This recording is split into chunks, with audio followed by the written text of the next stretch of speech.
Ride1Up Vorsa. It's like a SUV bike. It has a huge payload on it.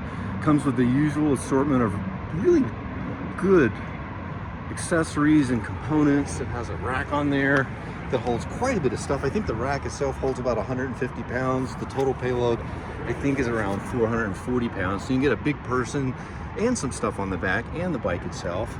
Get this Shimano Serra derailleur, a chain ring to keep the clothes clean. And for me, like, I'm a commuter, so I always like to see a battery that pops off so I can bring it into the office for charging.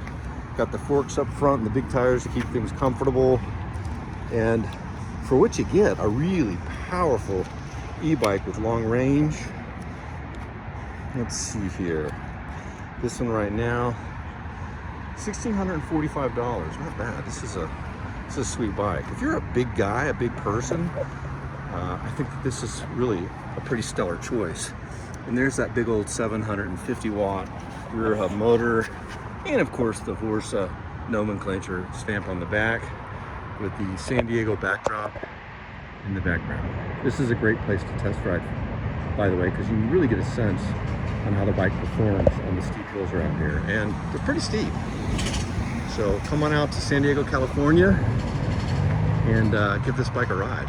Definitely recommend it. And the people, by the way, at the Ride1Up showroom are really nice. They're really helpful.